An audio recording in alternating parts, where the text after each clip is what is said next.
서울 도심 한복판, 차가운 겨울 바람이 매서운 오후, 서울중앙병원 대기실은 숨 쉴 틈 없이 붐볐다.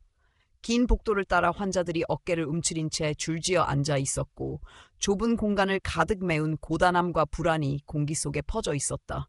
곳곳에서 낮은 신음소리와 한숨이 새어나왔지만 누구 하나 불만을 내비치지 않았다. 이곳에서는 아프다는 것조차 사치였다. 병원 입구 근처 아무도 주목하지 않는 구석에 한 노인이 조심스럽게 발을 들였다.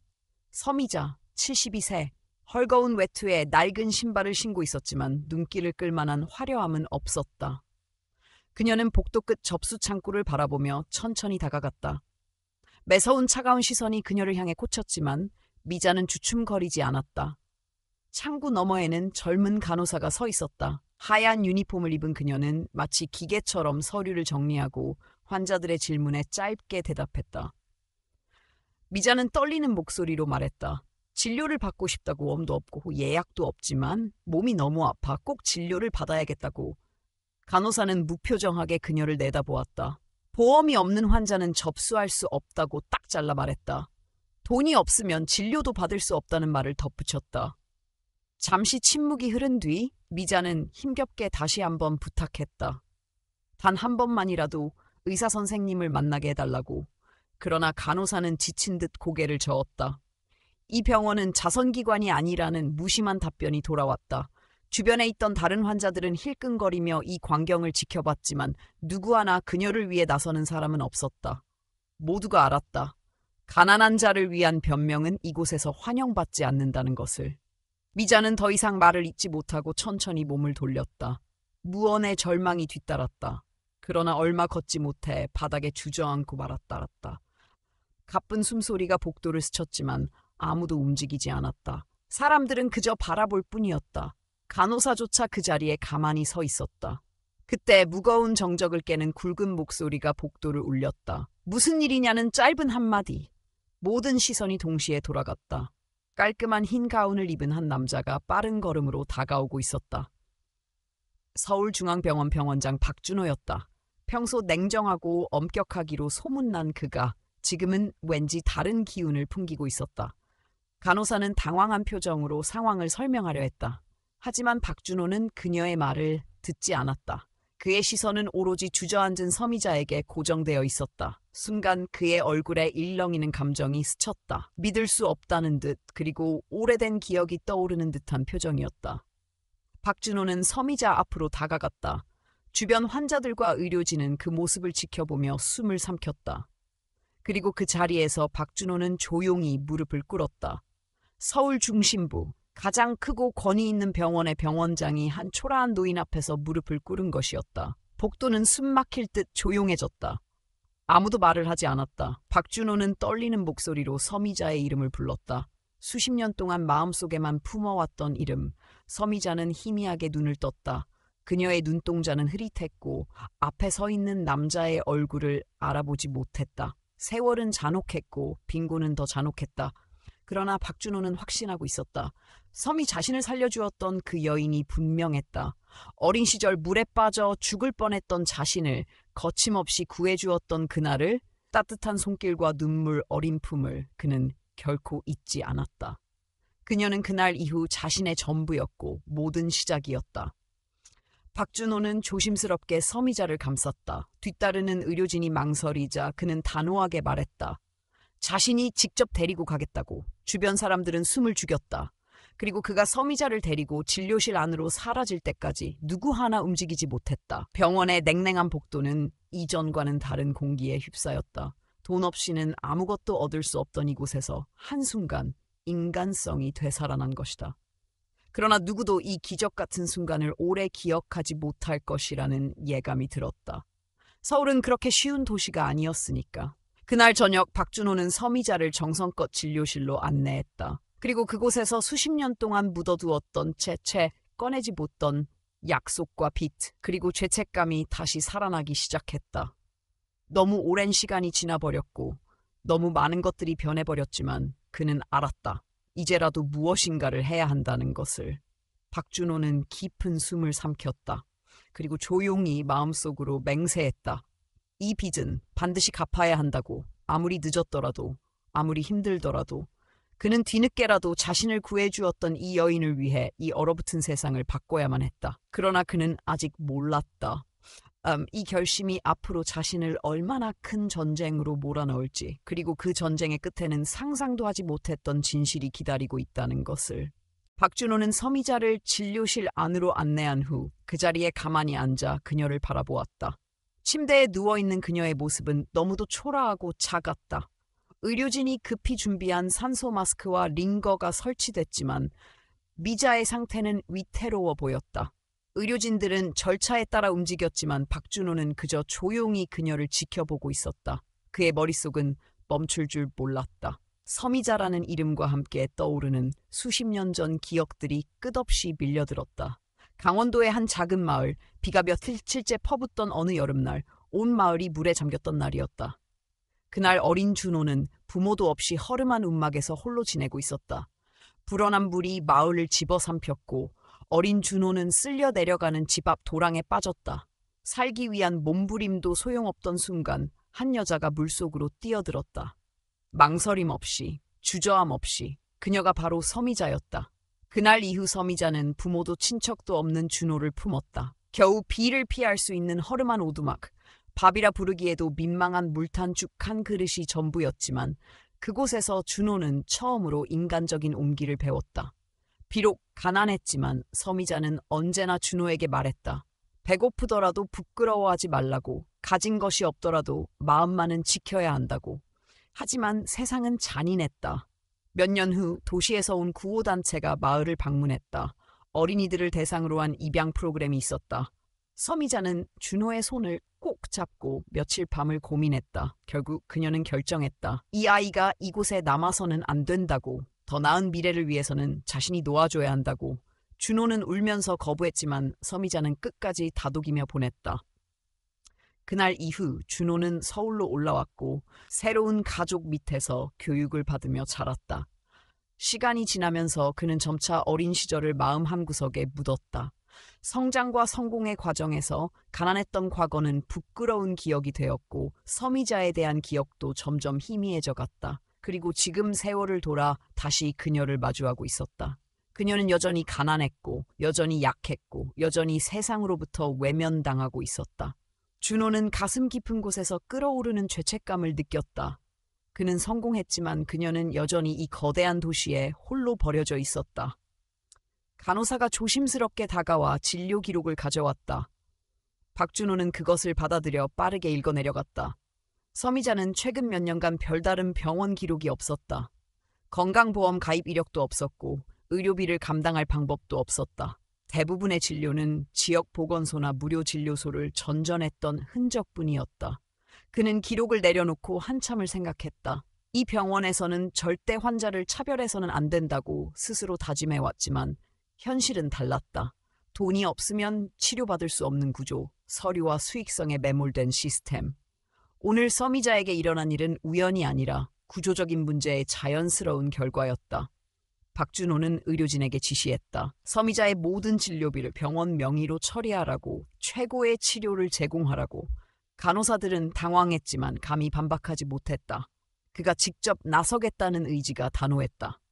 그날 밤 박준호는 병원장실에 혼자 앉아 있었다.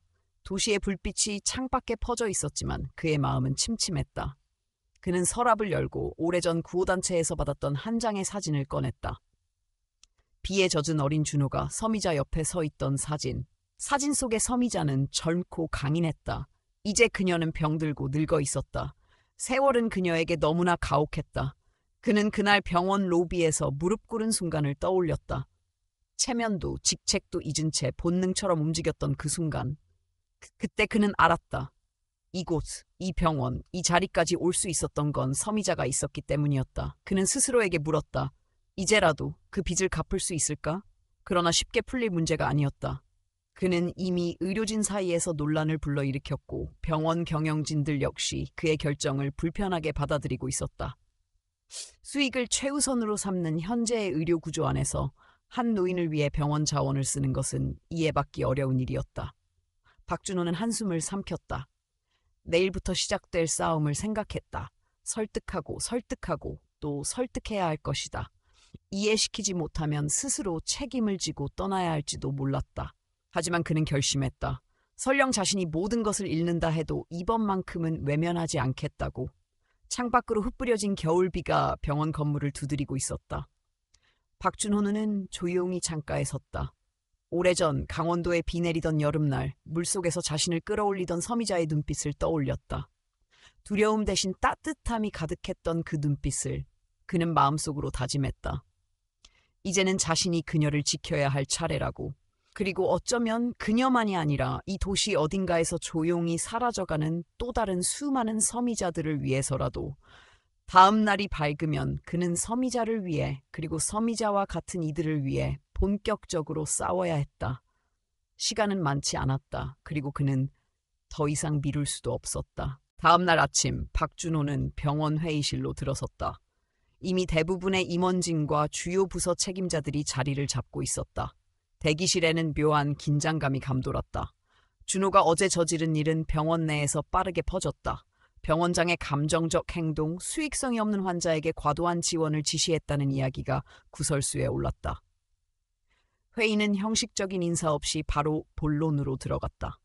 경영본부장이 먼저 입을 열었다. 최근 병원의 수익 구조가 불안정해진 상황에서 박준호 병원장의 독단적인 결정은 경영상 심각한 부담을 초래할 수 있다고 지적했다. 환자의 사정을 이해하지만 모든 환자에게 동일한 기준을 적용하지 않으면 시스템 자체가 붕괴될 수 있다고 했다. 박준호는 조용히 경청했다. 준비된 듯한 비판이 이어졌지만 그는 차분했다. 기다렸다는 듯 경영진 중 한 명이 물었다. 만약 오늘 같은 사례가 또 발생한다면 병원은 모든 환자에게 무상 진료를 제공해야 하냐고. 그런 식이면 병원은 한 달도 버티지 못할 것이라고 했다. 준호는 숨을 가다듬었다. 그리고 조용히 대답했다. 병원은 돈을 버는 곳이 아니라 생명을 지키는 곳이어야 한다고. 물론 현실적인 한계가 있다는 것도 알고 있었다. 하지만 최소한 극단적인 상황에 놓인 환자에게는 인간다운 존엄을 지켜줄 수 있어야 한다고 말했다. 임원들은 서로 눈치를 주고받았다. 경영진 일부는 고개를 저었고 몇몇 젊은 부서장들은 주저하는 표정을 지었다. 그러나 아무도 박준호의 말을 공개적으로 지지하지 않았다. 돈 없는 환자에게 자원을 쓰는 일은 병원 전체 수익 구조를 흔들 수 있는 위험한 시도였다.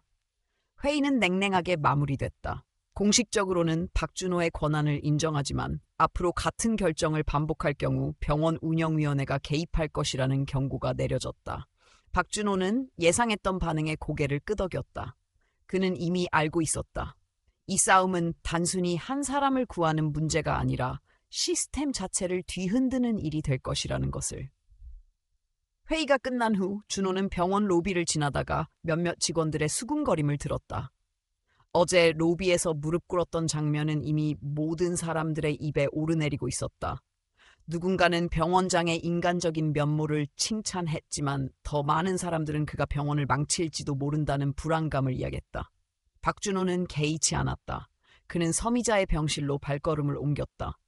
병실 문을 열었을 때 서미자는 여전히 의식을 완전히 회복하지 못한 채 누워 있었다. 침대 옆에는 간호사가 조용히 환자 상태를 모니터링하고 있었다. 박준호는 간호사에게 필요한 치료는 모두 아낌없이 진행하라고 지시했다. 서미자의 병상 앞에 앉은 준호는 그녀의 손등을 바라보았다. 세월이 만든 주름진 손등, 굳은 살이 박힌 그 손은 과거의 따뜻한 기억을 되살렸다. 그리고 준호는 결심을 굳혔다. 단순히 개인적인 감정으로 끝내지 않겠다고.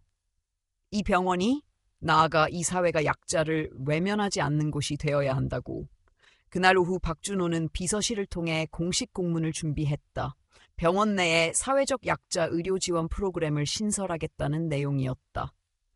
프로그램은 병원 수익의 일정 비율을 기금으로 적립하여 경제적 이유로 치료받지 못하는 환자에게 사용될 계획이었다. 비서는 놀란 얼굴로 물었다. 정말 진행하실 거냐고. 박준호는 짧게 고개를 끄덕였다. 이 길은 외로운 싸움이 될 것이고 많은 반대에 부딪힐 것이 뻔했다. 하지만 그는 알고 있었다. 이 작은 변화가 먼 훗날 누군가의 생명을 살릴 수 있다는 것을. 공문이 발송된 지 하루 만에 병원 전체가 술렁이기 시작했다. 특히 경영진과 투자자들의 반발은 예상보다 거셌다. 병원은 의료기관이지만 동시에 막대한 자본이 투자된 사업체였다. 그들에게 이익 없는 환자는 위험 요소였다. 며칠 뒤 긴급 이사회가 소집됐다. 이사들은 병원장의 행보가 병원의 장기적 이익에 반한다는 이유로 그의 거취 문제를 공식적으로 논의하기 시작했다. 박준호는 이사회 회의장에 들어서며 모든 것을 감수할 준비를 마쳤다. 이사회장은 차가운 분위기로 가득했다. 이사장 역시 박준호를 향해 직설적으로 말했다. 더 이상 사적인 감정으로 병원 운영을 좌우할 수 없으며 필요하다면 병원장의 교체를 고려할 수밖에 없다고. 박준호는 고개를 숙인 채 차분히 대답했다. 병원은 생명을 살리는 곳이어야 하고 돈 때문에 치료를 포기하는 환자가 있어서는 안 된다고. 이사들은 냉담하게 반응했다. 감정이 아니라 숫자가 병원을 지탱한다고 믿는 이들이었다. 결국 이사회는 표결을 진행하기로 했다. 박준호의 해임 여부를 결정하는 중대한 투표였다. 그는 눈을 감고 결과를 기다렸다. 그리고 알았다. 오늘 이 자리를 떠나게 될지도 모른다는 것을. 하지만 이상하게도 두렵지 않았다. 그는 최소한 마지막 순간까지 옳은 일을 선택했다고 믿었기 때문이었다. 박준호가 자리를 지키든 잃든 싸움은 이미 시작되었다. 이제 중요한 것은 자신이 무엇을 위해 이 길을 택했는지를 잊지 않는 것이었다. 서미자, 그리고 수많은 보이지 않는 이들을 위해 그는 이 싸움을 멈추지 않을 생각이었다. 그 결심은 아무리 거센 바람이 불어도 쉽게 흔들리지 않을 것이었다. 표결 결과가 발표되었다. 박준호는 병원장직을 가까스로 유지하게 되었다. 찬성과 반대가 아슬아슬하게 갈렸고 겨우 몇 표 차이로 살아남았다. 하지만 모두가 알았다. 그의 입지는 이미 크게 흔들렸고 언제든 다시 표적이 될 수 있다는 것을. 병원 경영진과 투자자들은 조용히 결론을 내리고 있었다. 박준호는 감정에 휘둘리는 위험한 인물로 간주되었고 틈만 나면 끌어내릴 계획을 세우기 시작했다. 준호는 결과를 받아들이고 바로 병원으로 돌아갔다. 시간이 없었다. 서미자의 상태는 날로 악화되고 있었다. 그는 하루라도 빨리 필요한 치료를 모두 마쳐야 했다. 그런데 그날 오후 병원 기록 보관소에서 일하는 한 직원이 준호를 찾아왔다. 낡은 서류철 하나를 손에 든 채였다. 직원은 머뭇거리며 말했다. 오래된 환자 기록을 정리하던 중 이상한 서류를 발견했다고. 준호는 서류를 받아들고 펼쳤다. 종이는 오래되어 누렇게 변색돼 있었고 글씨도 흐릿했지만 분명히 적혀 있었다. 28년 전 강원도 모처에서 서미자가 출산한 기록. 분만 직후 신생아가 사라졌다는 사건 기록이었다. 준호는 숨을 멈췄다. 그는 처음엔 믿을 수 없었다. 기록에는 분명히 적혀 있었다. 출산 직후 병원의 착오로 아이가 다른 사람에게 넘어갔고 이후 행방을 찾을 수 없었다고. 당시 병원 측은 사건을 은폐하려 했고 서미자는 정신적 충격으로 오랫동안 병원에 입원했던 기록도 남아 있었다. 박준호는 서류를 가슴에 꼭 쥐었다. 그의 머릿속을 번갔다처럼 스쳐간 생각 하나. 혹시 그 아이가 지금도 어딘가에 살아있는 건 아닐까? 그리고 만약 그렇다면 지금 서미자의 곁에 와줄 수는 없을까? 그는 바로 조사에 착수했다. 하지만 시간이 너무 오래 흘러버렸고 당시 기록은 대부분 소실되거나 조작된 상태였다. 준호는 오래 근무한 간호사들, 은퇴한 의료진들까지 수소문했다. 그리고 마침내 한 은퇴한 간호사를 찾아냈다. 이름은 오명자. 당시 서미자가 입원해 있던 병동의 책임 간호사였다. 오명자는 준호의 방문에 놀랐지만 오래된 기억을 더듬기 시작했다. 그녀는 말했다. 28년 전 분만 실은 폭우로 정전 사태까지 겹쳐 대혼란이었고 병원 시스템은 사실상 마비된 상태였다고. 그 틈에 부유한 집안 출신의 부부가 병원에 찾아왔고 우연히 다른 아이를 자신들의 아기라며 데려간 사건이 있었다고. 병원은 그 사실을 뒤늦게 알았지만 이미 흔적은 사라진 뒤였다고. 박준호는 조심스럽게 질문했다. 혹시 그 부부의 이름을 기억하냐고. 오명자는 잠시 생각에 잠겼다. 그리고 중얼거렸다. 남편의 이름이 분명히 최 씨였다고. 부인의 이름은 기억나지 않았지만 분명 재벌가 출신이었다고 했다. 박준호는 이름을 되새겼다. 최 씨라면 병원 내에도 꽤 유명한 성씨였다. 그는 즉시 병원 인사 기록을 뒤졌다. 그리고 믿을 수 없는 사실을 발견했다. 현재 병원 내에 근무 중인 유명한 외과 의사 최민석, 그의 출생 기록에 빈 구멍이 있었다. 입양 기록도 출생 병원 기록도 제대로 남아있지 않았다. 박준호는 심장이 내려앉는 느낌을 받았다. 최민석, 병원 내에서도 실력과 냉정함으로 유명한 의사. 그러나 동시에 서미자가 로비에 들어섰을 때 가장 냉혹한 시선으로 그녀를 외면했던 바로 그 인물이었다. 믿기 어려웠다. 아니, 믿고 싶지 않았다. 하지만 모든 정황이 하나로 이어졌다. 최민석은 서미자가 잃어버린 아들이었다. 운명은 그렇게 잔혹하게 두 사람을 스쳐 지나가게 만들었다. 박준호는 병실로 돌아왔다. 서미자는 잠들어 있었다. 그녀의 얼굴은 한층 더 창백해져 있었고 숨결은 약해져 있었다. 시간은 많지 않았다. 그녀가 깨어있을 때 아들의 존재를 알려야 했다. 그렇지 않으면 이 오랜 기다림과 고통은 아무 의미 없이 끝나버릴 것이었다. 그러나 문제는 최민석이었다. 과연 그가 이 사실을 받아들일 수 있을까? 자존심 높은 그가 자신이 평생 무시하고 외면했던 이 노인이 자신의 친어머니라는 사실을 받아들일 수 있을까? 그리고 만약 받아들이지 않는다면 서미자는 또다시 절망 속에서 눈을 감게 되는 것이었다. 박준호는 고민에 빠졌다. 어떻게 해야 할지, 누구에게 먼저 이 사실을 알려야 할지. 그는 무거운 발걸음으로 병원 복도를 걸었다. 겨울 햇살이 유리창을 통해 스며들었지만 그의 마음은 한없이 어두웠다. 병원 안은 여전히 분주했다. 환자들은 고통을 참고 줄을 서 있었고 의료진들은 무표정한 얼굴로 환자들을 분류하고 있었다. 이 시스템 안에서 가난하고 약한 사람들은 늘 뒤로 밀려났다. 그리고 이제 그는 이 거대한 시스템과 맞서 싸워야 했다. 박준호는 결국 결심했다. 진실은 숨길 수 없다고. 설령 모두가 등을 돌리더라도 그는 끝까지 서미자의 편에 설 것이라고. 그녀가 이 긴 세월을 버텨온 것처럼 자신도 이 진실을 끝까지 지켜낼 것이라고. 그리고 그는 조용히 최민석을 호출하기 위해 전화기를 들었다. 운명을 뒤흔들 대면이 이제 막 시작되려 하고 있었다. 최민석은 병원 장실로 호출을 받았을 때 별다른 의심을 하지 않았다. 평소처럼 수술 일정을 조정하거나 특별한 지시사항이 있을 거라 생각했다. 그는 문을 두드리고 들어섰다. 박준호는 책상 앞에 앉아 있었다.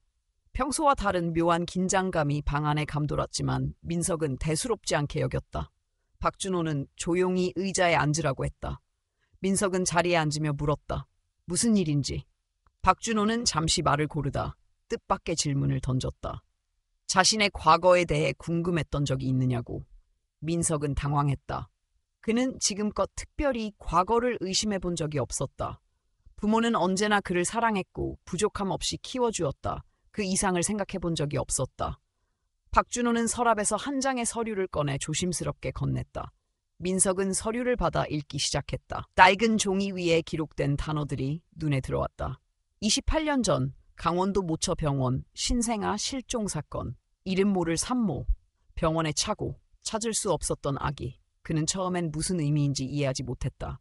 박준호는 조용히 설명을 이어갔다. 서미자라는 여인이 28년 전 출산 후 아이를 잃어버렸고 그 아이가 바로 민석일 가능성이 높다는 것. 민석은 웃음을 터뜨렸다. 말도 안 된다고 생각했다. 자신은 평범한 가정에서 자랐고 친부모에게 버림받은 기억 따위는 없었다. 그는 냉소적으로 말했다. 이런 이야기를 듣자고 부른 거냐고. 박준호는 흔들리지 않고 말했다. 증거도 조사도 충분히 이루어졌다고. 그리고 마지막으로 민석의 손에 작은 물건 하나를 쥐어주었다. 낡은 아기 팔찌. 미세하게 새겨진 이름, 민석. 병원 기록과 일치하는 유일한 증거였다. 민석은 손에 든 물건을 바라보았다. 무언가 알 수 없는 감정이 가슴 깊숙이 올라왔지만 그는 애써 외면했다. 박준호는 말했다. 진실을 받아들이든 거부하든 선택은 민석에게 달려있다고. 하지만 지금 병원에 누워있는 서미자에게는 시간이 얼마 남지 않았다고. 그녀는 여전히 아들을 기다리고 있다고. 박준호는 조용히 덧붙였다. 선택을 미루면 영영 기회를 잃을 수도 있다고. 민석은 자리에서 일어났다. 머릿속이 복잡했다. 그는 곧장 병원 로비를 지나쳐 밖으로 나갔다. 차가운 겨울 공기가 얼굴을 때렸지만 아무것도 느껴지지 않았다. 그는 무작정 거리를 걸었다. 스쳐 지나가는 사람들의 얼굴, 지나가는 자동차 소리, 번쩍이는 간판 불빛 모두가 멀게만 느껴졌다. 그는 기억을 더듬기 시작했다. 어린 시절, 부모로부터 들었던 모호한 이야기들, 왜 자신에게 출생증명서가 없었는지, 왜 가족 사진에는 늘 어색한 빈틈이 있었는지, 그는 알지 못했던 퍼즐 조각들이 하나둘 머릿속에서 맞춰지기 시작했다.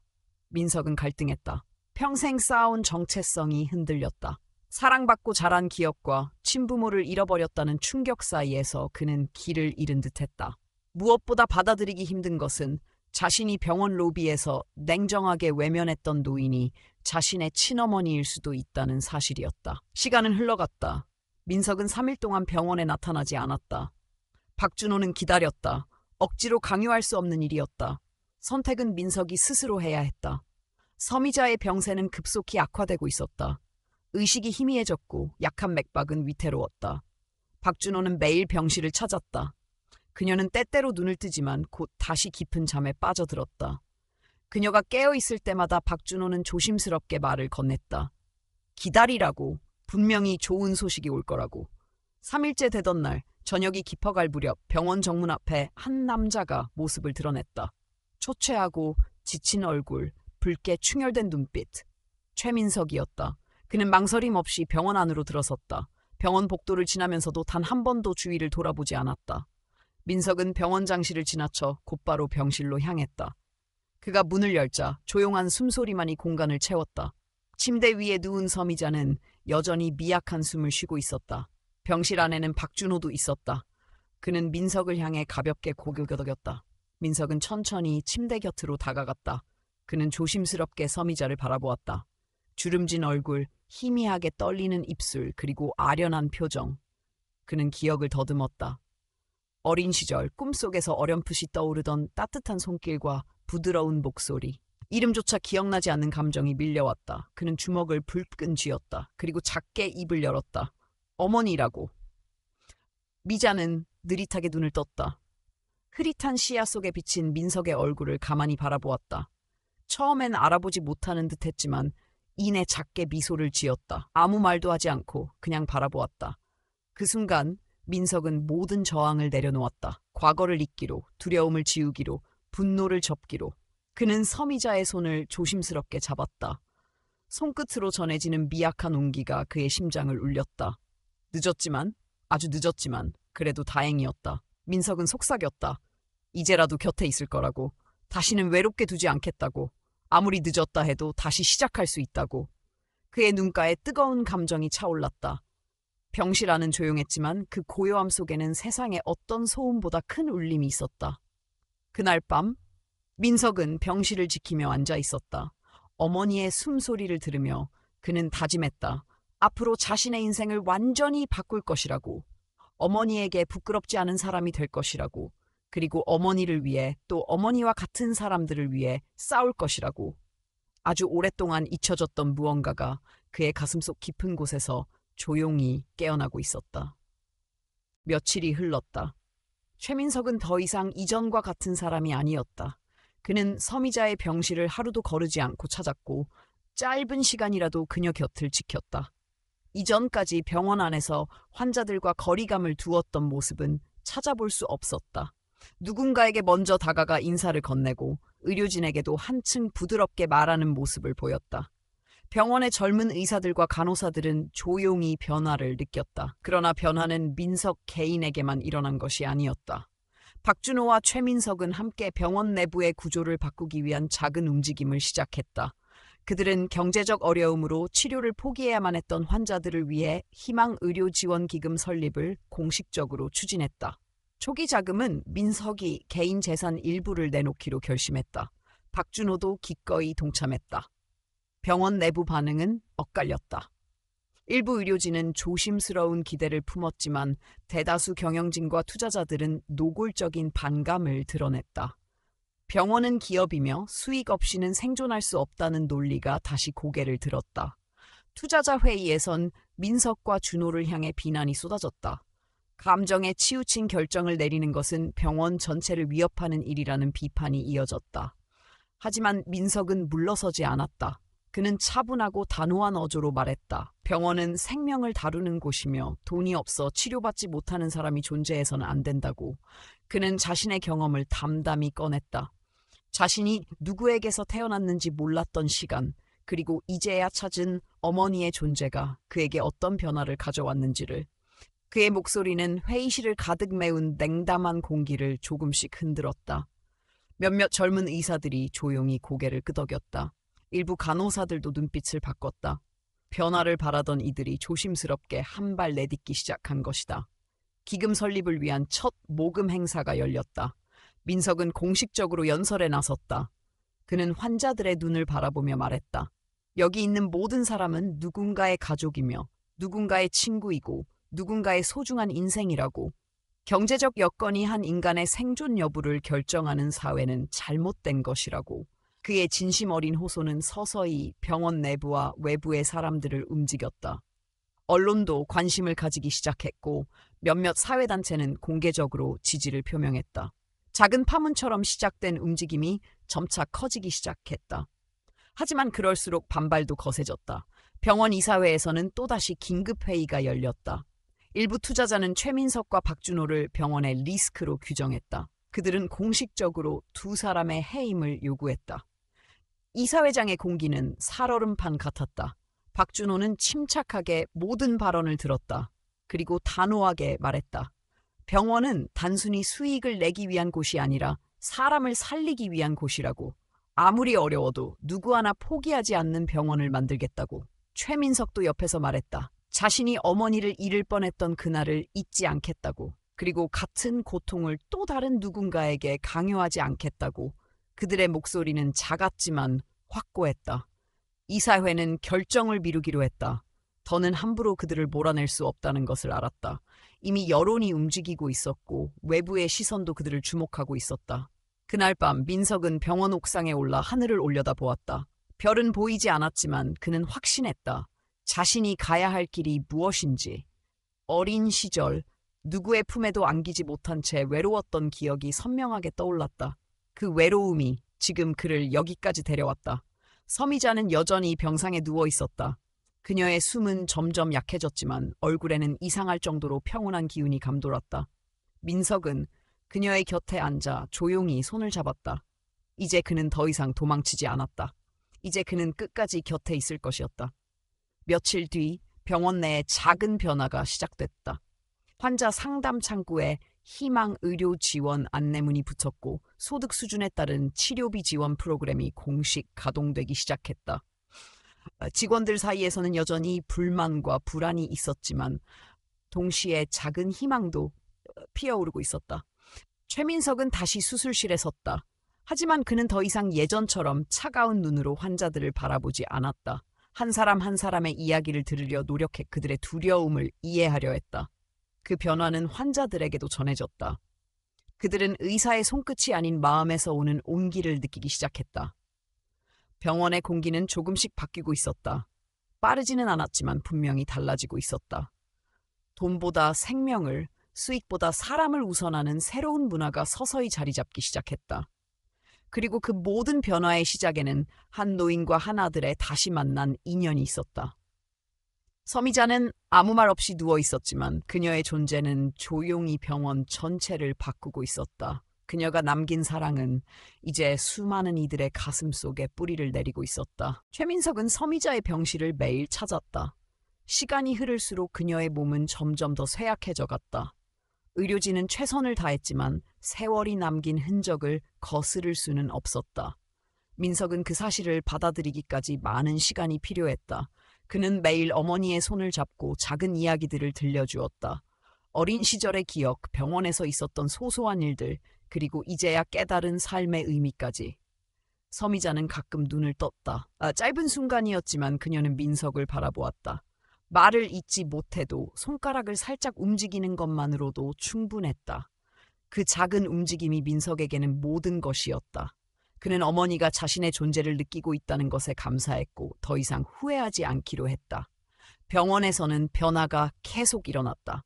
희망의료지원기금은 점차 자리를 잡기 시작했고 일부 부유한 환자와 가족들도 기부를 시작했다. 민석과 박준호가 기획한 소득기반 진료비 조정제도는 많은 논란 끝에 부분적으로 채택되었다. 병원은 여전히 이윤을 추구해야 했지만 적어도 더 이상 가장 가난한 환자들을 무심코 내쫓지는 않았다. 민석은 여전히 반대에 직면했다. 투자자들은 새로운 제도가 병원의 수익성을 훼손한다고 경고했고 일부 경영진은 여전히 그를 불편해했다. 하지만 이제 그는 외롭지 않았다. 젊은 의사들, 간호사들, 심지어 몇몇 환자 가족들까지 그를 지지하기 시작했다. 그 작은 지지들이 민석에게는 무엇보다 큰 힘이 되었다. 하루는 병원 복도 한쪽에서 조용히 앉아있는 한 소년과 마주쳤다. 소년은 낡은 옷을 입고 있었고 병원비 문제로 치료를 기다리는 듯 보였다. 민석은 주저하지 않고 다가갔다. 소년에게 다가가 이름을 묻고 무슨 병인지 무엇이 필요한지 천천히 들어주었다. 그날 민석은 처음으로 직접 기금 지원을 승인했다. 의료비 부담으로 치료를 포기하려던 소년의 가족은 눈물을 흘리며 감사했다. 그 순간 민석은 확신했다. 자신이 선택한 길이 결코 틀리지 않았다는 것을. 돈은 중요했다. 병원을 운영하기 위해, 의료진을 고용하기 위해. 하지만 생명을 살리는 것보다 중요한 것은 없었다. 그리고 생명을 소중히 여기지 않는 병원은 진정한 의료기관이라 부를 수 없었다. 그러나 시간이 흐를수록 서미자의 상태는 점점 나빠졌다.